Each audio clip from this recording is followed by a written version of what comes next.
Praise Lord. എല്ലാ പ്രിയപ്പെട്ടവരും സുഖമായിരിക്കുന്നെന്ന് വിശ്വസിക്കുന്നു.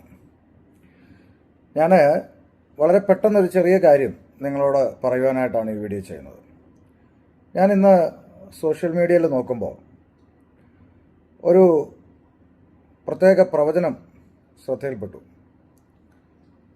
ആ പ്രവചനത്തെ സംബന്ധിച്ച് തൻ്റെ മുമ്പിൽ നിൽക്കുന്ന ആളുകൾ ഭയങ്കരമായിട്ട് സന്തോഷിച്ച്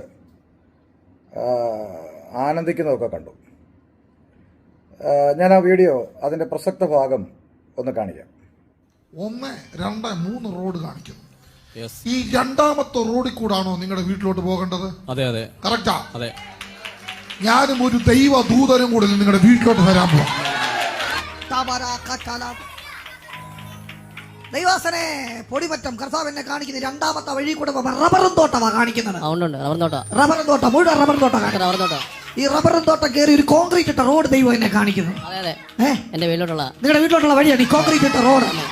ഈ കോൺക്രീറ്റ് ഇട്ട് കയറ്റം കയറുന്ന ദൈവം എന്നെ കാണിക്കുന്നു. അതെ, കയറ്റം കയറുമ്പോ മൂന്നാമത്തെ വീട് വലതുവശത്ത് അല്ലേ? അതെ. 1, 2, 3. ഈ ആദ്യത്തെ വീട്ടിലെ പുള്ളിയുടെ പേരെന്തുവാ? രാജൻ എന്നാണ് ആദ്യത്തെ പുള്ളി. രണ്ടാമത്തെ വീട്ടിലെ പുള്ളിയുടെ പേരോ? മോഹൻ. മൂന്നാമത്തേത് ജയൻ. അതെ. രാജൻ, മോഹൻ.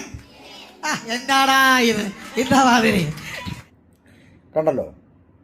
പലരുടെയും ഹൃദയത്തിൽ ഒരു ഭയങ്കര ക്വസ്റ്റ്യൻ ഉണ്ടാക്കുന്ന ഒരു കാഴ്ചയാണിത്. എങ്ങനെയാണ് ഇത്ര കൃത്യമായിട്ട് ഇത്തരം കാര്യങ്ങൾ പ്രവചിക്കാൻ കഴിയുന്നത്? ഇനി ദൂതന്മാർ വല്ലതും ഇവരുടെ കൂടെ ഉണ്ടോ എന്ന് വരെ ചിന്തിക്കുന്ന ആളുകളുണ്ട്. കുറച്ച് വർഷങ്ങൾക്ക് മുമ്പ് വരെ ഇത്തരം പ്രവചന തട്ടിപ്പുകാർ ഉപയോഗിച്ചിരുന്ന ടെക്നിക്കുകൾ ഞാൻ മുമ്പ് തന്നെ പല വീഡിയോയിലും ഞാനത് വെളിപ്പെടുത്തിയിട്ടുണ്ട്. അതായത് പ്രാർത്ഥനയ്ക്ക് വരുന്ന ഗ്രൗണ്ടിൽ നിർത്തിയിരിക്കുന്ന കാറുകളുടെ നമ്പർ കേരളത്തിലെ RTOയുടെ സൈറ്റിൽ അടിച്ചു കൊടുക്കുമ്പോൾ അതിൻ്റെ ഓണറുടെ ഡീറ്റെയിൽസ്, അഡ്രസ്സ് ഉൾപ്പെടെ വരും. എന്നിട്ട് അവരുടെ പേര് വിളിക്കുക. ഇത് മുമ്പ് ഉണ്ടായിരുന്നൊരു ട്രെൻഡായിരുന്നു.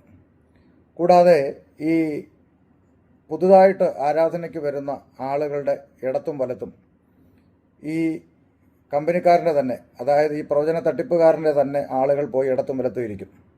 ആദ്യമായിട്ടാണോ വരുന്നത്? എവിടുന്നാണ് വരുന്നത്? ഞങ്ങളും ആദ്യമായിട്ടാണ് വരുന്നത്.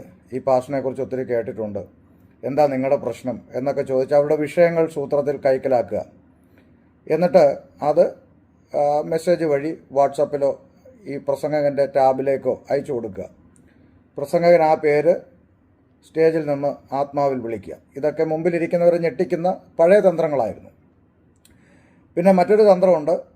ഈ ആരാധനയ്ക്ക് വരുന്ന ആളുകൾ, അവരുടെ പുതുതായിട്ട് വരുന്ന ആളുകൾ ഒരു കാർഡ് ഫില്ല് ചെയ്ത് കൊടുക്കും. അപ്പോൾ ആ കാർഡിൽ അവരുടെ പേര്, അവരുടെ അഡ്രസ്സ്, അവരുടെ ഫോൺ നമ്പർ തുടങ്ങിയ പ്രാർത്ഥനാ വിഷയങ്ങളെല്ലാം കാണും. അതിനുശേഷം ഈ അഡ്രസ്സിലേക്ക് ഇൻസ്റ്റാൾമെൻറ്റ് കച്ചവടക്കാർ അല്ലെങ്കിൽ ഫർണിച്ചറിൻ്റെ ഓർഡർ എടുക്കാൻ വന്നവർ, അങ്ങനത്തെ നിലയിൽ ഈ തട്ടിപ്പുകാരുടെ ആളുകൾ അവരുടെ വീടുകളിൽ കടന്നു പോകും. ഫർണിച്ചറിൻ്റെയൊക്കെ ഓർഡർ എടുക്കാനായിട്ട് ചെല്ലുന്നതെങ്കിൽ വീട്ടിൻ്റെ അകത്ത് എത്ര കട്ടിലിപ്പോൾ ഉണ്ട്, ഡൈനിങ് ടേബിളുണ്ട്, അലമാര ഉണ്ടെന്നൊക്കെ കാണുവാനായിട്ട് സാധിക്കും.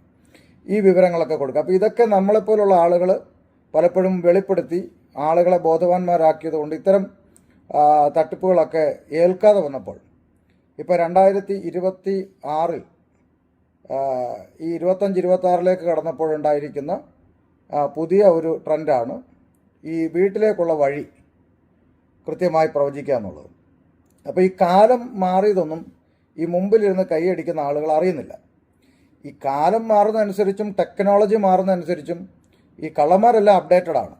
പക്ഷേ മുമ്പിൽ നിൽക്കുന്ന ഈ ആളുകൾ കാലം മാറിയതൊന്നും അവരറിയുന്നില്ല. അപ്പോൾ എങ്ങനെയാണ് ഇത്ര കൃത്യമായിട്ട് ഇത് പറയുന്നത് എന്നുള്ളതാണ് ആളുകളെ അതിശയിപ്പിക്കുന്നത്.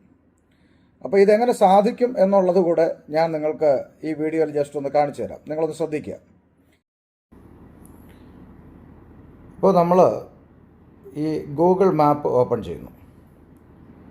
ഈ ഗൂഗിൾ മാപ്പിൽ നമ്മൾ ജസ്റ്റ് ഈ സെർച്ച് ബാറിൽ നമ്മളിപ്പം ഒരാളുടെ പേര്, ഇപ്പോൾ ഫോർ എക്സാമ്പിൾ ഞാൻ എൻ്റെ പേര് തന്നെ അവിടെ കൊടുക്കുകയാണ്, ഷമീർ കൊല്ലം. അപ്പോൾ നിങ്ങൾക്ക് ഈ സൈഡിലായിട്ട് ഇവിടെ കാണാം ഒരു കോളത്തിൻ്റെ അകത്ത് ഒരു ഫോട്ടോ പോലെ കാണാം. അവിടെ ഒന്ന് ടച്ച് ചെയ്യാം. അവിടെ ടച്ച് ചെയ്യുമ്പോൾ നിങ്ങളിപ്പോൾ കാണുന്നത് എൻ്റെ വീടാണ്, എൻ്റെ വീടിൻ്റെ മുൻവശമാണ്. ഈ വീടിൻ്റെ പണി പൂർത്തിയായപ്പോൾ ഇവിടെ ആ ഒരു കുഴൽ കിണറിൻ്റെ പണികൾ നടക്കുന്ന സമയത്ത് ഗൂഗിളിൽ അപ്ഡേറ്റഡ് ആയതുകൊണ്ടാണ് ഈ സാധനങ്ങളൊക്കെ ഫ്രണ്ടിൽ കാണുന്നത്. ഇനി ഇത് പയ്യെ ഇങ്ങനെ നമ്മൾ ഇങ്ങോട്ട് സ്ക്രോൾ ചെയ്ത് കഴിഞ്ഞാൽ മതിലിൽ ബൈബിൾ വാക്യം എഴുതിയത് നിങ്ങൾക്ക് കാണാം. ഒന്നുകൂടി ഇങ്ങോട്ട് സ്ക്രോൾ ചെയ്യുമ്പോൾ ഇവിടെ അടുത്തൊരു ഇലക്ട്രിക് പോസ്റ്റ് നിൽക്കുന്നതായിട്ട് കാണാം. ഇനി നമ്മൾ ഈ ആരോ മാർക്ക് മുമ്പോട്ട് കൊണ്ടുപോകുമ്പോൾ ഇങ്ങനെ നമ്മൾ സ്ക്രോൾ ചെയ്ത് കൊടുക്കുമ്പോൾ എൻ്റെ വീടിൻ്റെ അടുത്ത് ഇലക്ട്രിക് പോസ്റ്റ്, പിന്നെ നമ്മൾ ഇങ്ങോട്ട് തിരിയുമ്പോൾ തൊട്ടടുത്ത് വേറൊരു വീട്, പിന്നെ ഈ വളവിൽ തന്നെ ഒരു കോർപ്പറേഷൻ്റെ ഒരു പൈപ്പ് പോലെ കാണുന്നുണ്ടല്ലോ എന്നൊക്കെ ദൂതം പറഞ്ഞാൽ അവിടെ പൈപ്പുണ്ട്. പിന്നെ നമ്മൾ ആ വഴി ഇങ്ങോട്ട് തിരിക്കുമ്പോൾ എൻ്റെ വീട്ടിലേക്ക് വരുന്ന വഴിയാണ് ഈ കാണുന്നത്. ഈ വഴിയിൽ ഒരു തേക്ക് മരം കാണുന്നുണ്ടല്ലോ എന്ന് പറഞ്ഞാൽ തേക്കുണ്ട്. പിന്നെ ഇപ്പുറത്ത് ഒരു പറമ്പിൽ കുറേ വൃക്ഷങ്ങൾ നിൽക്കുന്ന, തേക്കും റബ്ബറും ഒക്കെ നിൽക്കുന്ന ഒരു പറമ്പ് കാണുന്നുണ്ടല്ലോ എന്ന് ചോദിച്ചാൽ ഒരു പറമ്പ് അവിടെ കാണുന്നുണ്ട്. അപ്പോൾ ഇങ്ങനെ നമ്മൾ ഗൂഗിളിലേക്ക് ഈ റോഡ് മുന്നോട്ട് പോയാൽ എൻ്റെ വീട്ടിലേക്ക് വരുന്ന ആ റോഡാണ് ഇപ്പം നിങ്ങൾ ഇങ്ങനെ ഗൂഗിളിൽ കാണുന്നത്. കണ്ടോ, ഈ റോഡ് നമുക്ക് എത്ര വേണമെങ്കിലും മുന്നോട്ട് പോയി ഇത് കാണുവാനായിട്ട് സാധിക്കും. ഈ റോഡ് വീണ്ടും മുന്നോട്ട് പോകുന്നു, വീണ്ടും മുന്നോട്ട് പോകുന്നു, വീണ്ടും മുന്നോട്ട് പോകുന്നു. നമ്മൾ നേരെ ചെന്ന് മറ്റൊരു റോഡിലേക്ക് ഇറങ്ങുന്നതാണ് ഈ കാണുന്നത്. കണ്ടോ, ഇവിടെ ഒരു റോഡിലേക്ക് ഇറങ്ങി. ഈ റോഡ് കണ്ടോ, ഈ റോഡാണ്, കണ്ടോ ഈ റോഡ്. അപ്പോൾ ഇങ്ങനെ ഏതൊരു റോഡും നമുക്ക് ഈ ഗൂഗിൾ മാപ്പ് ഉപയോഗിച്ച് കാണുവാനായിട്ട് സാധിക്കും. അപ്പോൾ ഇത്രയേ ഉള്ളൂ ഇതിൻ്റെ കാര്യങ്ങൾ. അതുകൊണ്ടാണ് ഈ ഗൂഗിൾ മാപ്പ് ഈ റൂട്ടും സൈഡിലുള്ള മരങ്ങളും വീടുകളും ഇതൊക്കെ പറഞ്ഞു കൊടുക്കും. പിന്നെ അത്യാവശ്യം ശ്രമിച്ചാൽ ചില അയലത്തുള്ള ചില ആളുകളുടെ പേര് വിവരങ്ങളും കിട്ടും. പക്ഷേ ഈ വീട്ടിനകത്ത് എത്ര പേർ താമസമുണ്ട് എന്നുള്ള കാര്യങ്ങളൊന്നും ഗൂഗിൾ പറഞ്ഞു കൊടുക്കത്തില്ല. അതുകൊണ്ട് അത് പ്രവാചകൻ ഈ മുമ്പിൽ നിൽക്കുന്നവരോട് തന്നെ ചോദിക്കുന്നത്, നിങ്ങളുടെ വീട്ടിൽ എത്ര പേരുണ്ട്, എത്ര പേർ താമസമുണ്ട് എന്നൊക്കെ ചോദിക്കുന്നത് ഈ ഗൂഗിളിൽ കിട്ടാത്ത വിവരങ്ങളാണ്. പക്ഷെ ദൂതനാണെങ്കിൽ അതിൻ്റെ ഒന്നും ആവശ്യമില്ലല്ലോ. ഇപ്പം തന്നെ നമ്മൾ കണ്ട വീഡിയോയിൽ അയലത്തെ വീട്ടിൽ താമസിക്കുന്ന ആളുകളുടെ പേരെന്താണ് എന്ന് ഈ പ്രവാചകൻ തന്നെ മുമ്പിൽ നിൽക്കുന്ന ആളിനോട് ചോദിക്കുന്നുണ്ട്. എന്താ, സ്വർഗത്തിലെ ദൂതന് അയലത്തെ വീട്ടിൽ താമസിക്കുന്നവരുടെ പേര് അറിയില്ലേ? അപ്പോൾ ദൂതനല്ല, ഗൂഗിളാണ് വിഷയം. ഏതായാലും എത്ര പറഞ്ഞാലും ഇത്തരം തട്ടിപ്പുകളിൽ പിന്നെയും ചെന്ന് വീഴുന്ന ആളുകൾ നമ്മുടെ നാട്ടിൽ പിന്നെയും ഉണ്ട്.